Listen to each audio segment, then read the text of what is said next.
रश्मि जी दिल्ली से। राधे। राधे राधे महाराज जी। महाराज जी, अगर कोई व्यक्ति हमारे सीधेपन का फायदा उठाकर हमारे साथ छल कपट करता है या विश्वासघात करता है तो उसे क्या हमें अपने जीवन से त्याग देना चाहिए? नहीं, इस परिस्थिति में खुद को कैसे प्रसन्न रखें?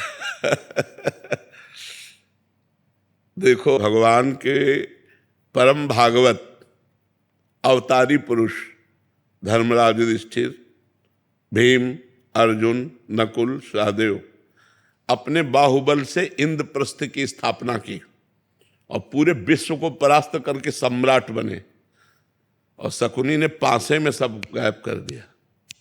क्या भगवान उस समय सुदर्शन चक्र का अगर प्रयोग कर देते शकुनी के ऊपर तो सारा खेल समाप्त हो जाता, कौरव भी बच जाते और पांडवों को भी दुख ना भोगना पड़ता, पर ऐसा कुछ नहीं किया।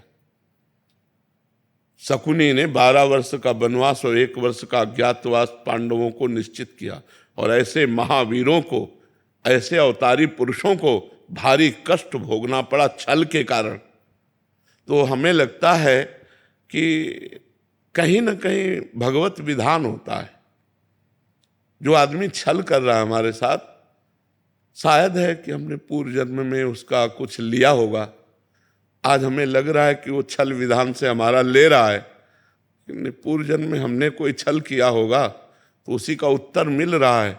मुझे ऐसा मान करके शांत, अगर त्यागने की जरूरत है तो त्याग दीजिए, नहीं कुछ ऐसे संबंध जहाँ त्याग भी नहीं सकते, भले अपना घर का कोई सदस्य है, अपने परिवार का अपना प्रिय सदस्य है, कैसे त्यागोगे? अपना पुत्र है, अपना पति है, अपना मित्र है, अपना, तो सहन करना चाहिए।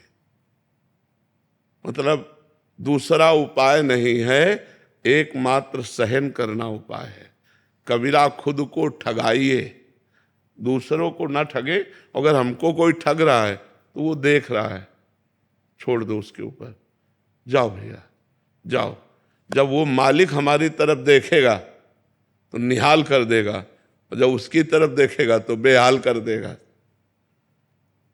दुखिया को न सताइए, दुखिया देगा रोए, और जब दुखिया के मुखिया सुने तब तेरी गति का होए। ऊपर से लेकर के ये आज तक इतिहास साक्षी है।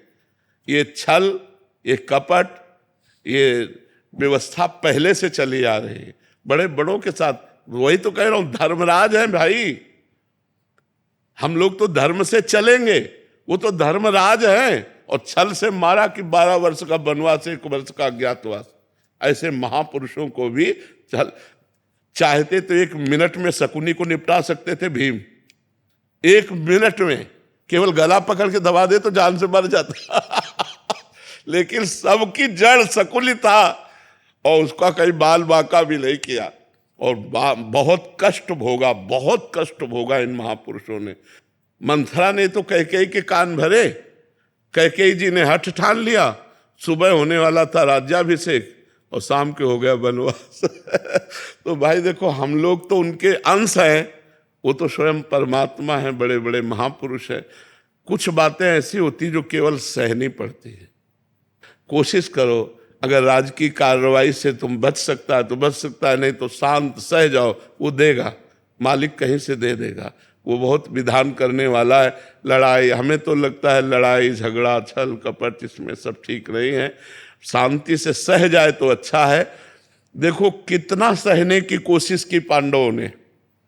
पहले कहा था कि जब अगर 12 वर्ष का वनवास, 1 वर्ष का अज्ञातवास आप पूरा कर लेंगे तो पूरा चक्रवर्ती राज्य आपको मिल जाएगा। जब पूरा कर लिया तो उनका राज्य नहीं देंगे, तो बोले आधा दे दो, बोले आधा भी नहीं देंगे, तो बोले 5 गांव दे अब आप देखो ईमानदारी की हद और बेईमानी की हद। पांडवों ने कहा 5 गांव दे दो, तो भगवान से क्या कह रहा है दुर्योधन? सूजी अग्रे न केसवा, सुई की नोक भर नहीं देंगे, तो विनाश कर दिया। फिर 100 के 100 मरे, 99 नहीं, 100 के 100 मरे। तो इसलिए अपने को चाहिए कि दबता चला जाए, कोशिश करे कि लड़ाई झगड़ा ना हो, सह जाए।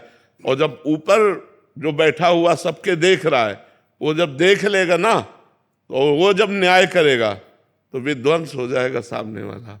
इसलिए हम तो यही सिखाएंगे कि झगड़ा ना करो, हम यही सिखाएंगे कि हिंसा ना करो, शांत भाव से सह जाओ। अगर कहीं ऐसा लगता है तो राजकीय विभाग का सहयोग ले लो, लेकिन लड़ाई झगड़ा ना करो। बहुत शांति थोड़ा जीवन है। आजकल लोग जरा जरा सी बात में हिंसा कर देते हैं। ये नहीं जानते कितना कीमती मनुष्य शरीर, और इसको हम नष्ट कर देंगे और हमें कितना बड़ा अपराध लगेगा।